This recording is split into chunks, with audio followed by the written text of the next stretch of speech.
Hello everyone, welcome back to my YouTube channel. तो आज हम कवर करने वाले हैं एक बहुत ही इम्पॉर्टेंट टॉपिक जो कि है cell division, mitosis and meiosis, जिसमें कि हम दोनों का डिफरेंस, दोनों की प्रोसेस में डिफरेंस क्या है और कंसेप्ट बेस्ड एमसीक्यूज हम आज की वीडियो में डिस्कस करेंगे। तो जैसे कि आप जानते ही हैं कि ये टॉपिक लगभग हर एंट्रेंस एग्ज़ाम जो नर्सिंग से रिलेटेड होता है उसका फेवरेट होता है, तो इसलिए आज हर कंसेप्ट को हम अच्छे से समझेंगे और रिवाइज भी करेंगे। तो चलिए शुरू करते हैं हम आज का पहला क्वेश्चन। तो हमारा पहला क्वेश्चन है, the process of cell division by which somatic cell divide is called. The process of cell division मतलब सेल डिवीजन की ऐसी कौन सी प्रोसेस है जिसकी थ्रू जो सोमैटिक सेल्स होते हैं ये डिवाइड करते हैं। पहला ऑप्शन है मियोसिस, ऑप्शन बी है साइटोकाइनेसिस, ऑप्शन सी है माइटोसिस और ऑप्शन डी है binary fission.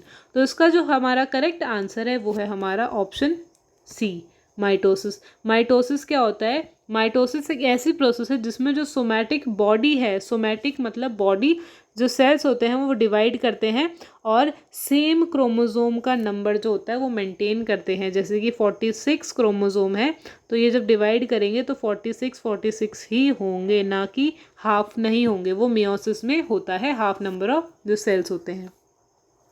Next question, meiosis occurs only in, जो मियोसिस अभी हमने माइटोसिस जो पढ़ा था वो था, जो मियोसिस है it only occurs in somatic cells, reproductive cells, muscle cells या फिर स्किन के सेल्स। तो इसका जो करेक्ट आंसर है वो है हमारा ऑप्शन बी, रिप्रोडक्टिव सेल्स। जो मियोसिस होता है ये सिर्फ रिप्रोडक्टिव सेल्स में होता है, जिसमें क्या होता है, हमारे जो गेमीट्स होते हैं, स्पर्म और एग, उनका फॉर्मेशन होता है। तो ये जो मियोसिस है वो सिर्फ रिप्रोडक्टिव सेल्स में होता है। Next question, in the phase where chromosomes align at the equator, ऐसा कौन सा फेज है जब क्रोमोसोम्स जो होते हैं वो इक्वेटर पे आ जाते हैं। अब हमने अलग अलग फेजेस पढ़ी हैं, prophase, anaphase, metaphase and telophase, ये सारे फेजेस हैं। तो ऐसा कौन सा फेज है इनमें से जब जो हमारा क्रोमोसोम्स का अलाइनमेंट है वो इक्वेटर पे आ जाता है। पहला ऑप्शन था प्रो, एना, मेटा और टीलो, ये हमने डिस्कस कर लिया। तो उसका जो करेक्ट आंसर है वो है हमारा ऑप्शन सी, मेटाफेज जो होता है इसमें क्या होता है, हमारे जितने भी जो क्रोमोसोम्स होते हैं वो एक ही मतलब अलाइनमेंट में आ जाते हैं, यानी कि मिडल ऑफ सेल, सेल के बीच में। नेक्स्ट क्वेश्चन,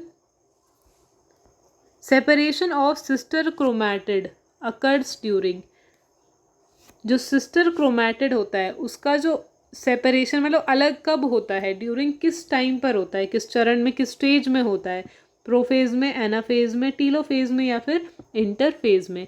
तो इसका जो करेक्ट आंसर है वो है हमारा ऑप्शन बी, एनाफेज। जो एनाफेज है, ड्यूरिंग एनाफेज जो सिस्टर क्रोमैटिड है वो एक दूसरे से पुल्ड अपार्ट करते हैं, मतलब खींच दिए जाते हैं, खिंच जाते हैं टूवर्ड्स अपोजिट पोल्स। जो सिस्टर क्रोमैटिड है वो ऐसे पेयर में होता है और ये क्या होता है कि ड्यूरिंग अपोजिट पोल्स, ये टूवर्ड्स अपोजिट पोल्स पुल खींचे जाते हैं, पुल्ड होते हैं। Next question, question number 5, which of the following is a diploid cell. Diploid मतलब कि 2n, n मतलब हैप्लॉयड जिसको हम स्मॉल n से शो करते हैं और 2n मतलब diploid.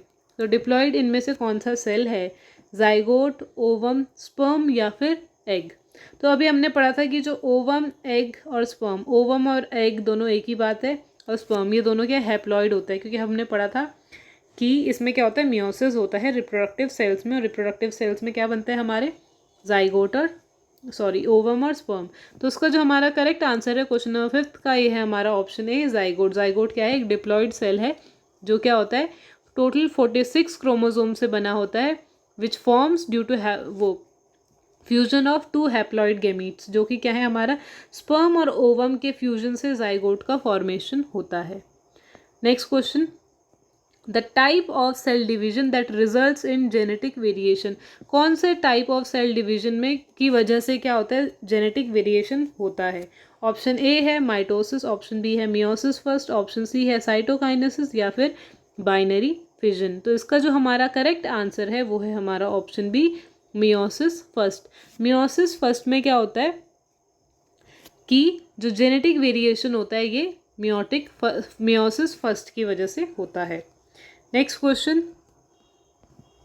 Crossing over occurs during, जो क्रॉसिंग ओवर होता है वो कौन से फेज में होता है? मेटाफेज 1, एनाफेज 1, प्रोफेज 1 या फिर टीलोफेज 1? तो इसका जो हमारा करेक्ट आंसर है वो है हमारा ऑप्शन सी, प्रोफेज 1 में क्या होता है? क्रॉसिंग ओवर होता है। Next question, the number of chromosome is halved during, जो नंबर ऑफ क्रोमोजोम वो हाफ कब हो जाता है, मतलब कि डिप्लॉइड से हैप्लॉइड कब हो जाता है? ऑप्शन ए है माइटोसिस में, मियोसिस फर्स्ट में, मियोसिस सेकेंड में या फिर बोथ बी एंड सी में। तो इसका जो करेक्ट आंसर है वो है हमारा ऑप्शन बी, मियोसिस फर्स्ट में। मियोसिस फर्स्ट में क्या होता है? रिडक्शनल डिवीजन होता है, जहाँ पे जो क्रोमोजोम का नंबर है वो हाफ हो जाता है, यानी कि 2n यानी कि 46 क्रोमोजोम से वो हो जाता है सिंगल n यानी कि 23 chromosomes. Next question, which stage of mitosis is the longest, जो माइटोसिस की कौन सी स्टेज है सबसे ज़्यादा लॉन्गेस्ट, सबसे ज़्यादा लंबी होती है? टीलोफेज, एनाफेज, मेटाफेज या फिर प्रोफेज? तो इसका जो करेक्ट आंसर है वो है हमारा option D, that is prophase. Prophase क्या है? It is the longest phase in mitosis, जहाँ पे क्या होता है, जो क्रोमोसोम्स होते हैं वो कंडेंस हो जाते हैं और स्पिंडल का फॉर्मेशन स्टार्ट हो जाता है। Next question, cytokinesis is best defined as, जो साइटोकाइनेसिस है उसको मतलब हम बेस्ट कैसे डिफाइन कर सकते हैं? Division of nucleus, fusion of cell, division of cytoplasm या फिर डिवीजन ऑफ डीएनए? तो साइटोकाइनेसिस कौन सी प्रोसेस है जिसमें क्या हो रहा है? तो इसका जो करेक्ट आंसर है वो है हमारा option C, division of cytoplasm. जब साइटोप्लाज्म का अगर हम इसको देखें तो CYTO कॉमन है और CYTO, तो साइटोकाइनेसिस क्या है? It is the process of division of cytoplasm. ये कब होता है? साइटोकाइनेसिस कब होता है? जब न्यूक्लियर डिवीजन हो जाता है उसके बाद साइटोकाइनेसिस होता है। सबसे पहले न्यूक्लियस का डिवीजन होता है, उसके बाद किसका डिवीजन होता है? साइटोप्लाज्म का। नेक्स्ट क्वेश्चन है हमारा, in which of the following is not a phase of mitosis, इनमें से कौन सी ऐसी फेज है जो माइटोसिस का फेज नहीं है? ऑप्शन ए है मेटाफेज, ऑप्शन बी है एनाफेज, ऑप्शन सी है इंटरफेज या फिर टीलोफेज? तो इसका जो करेक्ट आंसर है वो है हमारा इंटरफेज। इंटरफेज जो है it is not a part of mitosis का, ये कोई भी पार्ट नहीं है। नेक्स्ट क्वेश्चन है हमारा, which structure forms the spindle fibres during cell division, cell division के टाइम पे स्पिंडल फाइबर्स को कौन बनाता है? ऑप्शन ए है लाइसोसोम, ऑप्शन बी है सेंट्रियोल्स, ऑप्शन सी है न्यूक्लियोलस या फिर वैक्यूल? तो इसका जो करेक्ट आंसर है वो है हमारा सेंट्रियोल्स। जो सेंट्रियोल्स होते हैं दे helps in spindle formation, fibres के फॉर्मेशन में, जो कि क्या करते हैं? क्रोमोसोम को मूव करने में भी हेल्प करते हैं during cell division. Next question, in meiosis में how many daughter cells are produced from one parent cell? Meiosis के टाइम पे कितने डॉटर सेल प्रोड्यूस होते हैं एक पेरेंट सेल से? ऑप्शन ए है 2, ऑप्शन बी है 3, ऑप्शन सी है 4 एंड ऑप्शन डी है 1। तो इसका जो करेक्ट आंसर है वो है हमारा ऑप्शन सी। टोटल जो हमारे 4 डॉटर्स जो होती हैं प्रोड्यूस होती हैं from one parent cell in meiosis. Next question, how many chromosomes are present in each daughter cell after mitosis in humans? कितने क्रोमोसोम्स प्रेजेंट होते हैं हर डॉटर सेल में आफ्टर माइटोसिस के बाद? तो अगर आपने अभी ध्यान से वीडियो देखी तो मैंने आपको बताया था माइटोसिस में 46 क्रोमोसोम्स होते हैं, वो एज इट इज़ डिवाइड हो जाते हैं। तो टोटल जो डॉटर सेल्स होंगे उनमें कितने क्रोमोसोम्स होंगे? ऑफकोर्स 46 ही होंगे, क्योंकि जो डॉटर सेल होती हैं वो एग्जैक्टली उतने ही नंबर ऑफ क्रोमोसोम रिसीव करती हैं जितनी पेरेंट जो सेल होता है उतनी ही उसमें रिसीव करती हैं। तो आंसर हो जाएगा 46, जो कि है ऑप्शन बी। नेक्स्ट क्वेश्चन है, in which phase of meiosis do homologous chromosomes separate? तो किस फेज़ में, मियोसिस के किस फेज़ में जो होमोलोगस मतलब कि एक जैसे क्रोमोसोम्स होते हैं वो अलग हो जाते हैं, सेपरेट हो जाते हैं? ऑप्शन ए है प्रोफेज 1, ऑप्शन बी है एनाफेज 1, ऑप्शन सी है एनाफेज 2 एंड ऑप्शन डी है मेटाफेज 1। तो इसका जो हमारा करेक्ट आंसर है वो है हमारा ऑप्शन बी, एनाफेज 1 में।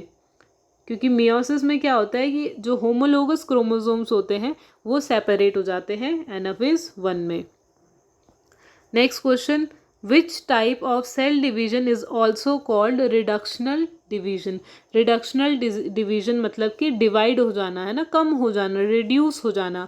तो कौन से टाइप ऑफ सेल डिवीजन को हम रिडक्शनल डिवीजन बोलेंगे? बाइनरी फिजन, मियोसिस, माइटोसिस या फिर अमाइटोसिस? तो इसका जो करेक्ट आंसर है वो है हमारा ऑप्शन बी, मियोसिस। मियोसिस क्या होता है, इसमें मैंने अभी आपको बताया कि 46 टोटल नंबर ऑफ क्रोमोसोम होते हैं और ये डॉटर सेल में जाते जाते 23 हो जाते हैं इन प्लेस। अगर हम माइटोसिस की बात करें, माइटोसिस में क्या होता है कि टोटल 46 क्रोमोसोम्स होते हैं और ये डिवाइड होके हमारे 46 ही रहते हैं माइटोसिस में। तो रिडक्शनल डिवीजन जो है वो है हमारा option B, meiosis. Next question, which stage marks at the end of nuclear division? कौन सी स्टेज जो है जिसमें क्या होता है, न्यूक्लियर डिवीजन होता है? ऑप्शन ए है एनाफेज, ऑप्शन बी है मेटाफेज, ऑप्शन सी है टीलोफेज या फिर इंटरफेज? तो इसका जो करेक्ट आंसर है वो है हमारा option C, that is telophase. Telophase जो होती है it marks at the end of nuclear division, जहाँ पे न्यूक्लियाई जो होती है वो रिफॉर्म होती है at the opposite poles. Next question, which cell division is responsible for growth and repair? Growth and repair के लिए कौन से टाइप ऑफ सेल डिवीजन जो है वो रिस्पॉन्सिबल होती है? मियोसिस, माइटोसिस, फ्यूजन या फिर बाइनरी फिजन? तो इसका जो हमारा करेक्ट आंसर है वो है हमारा ऑप्शन बी, माइटोसिस।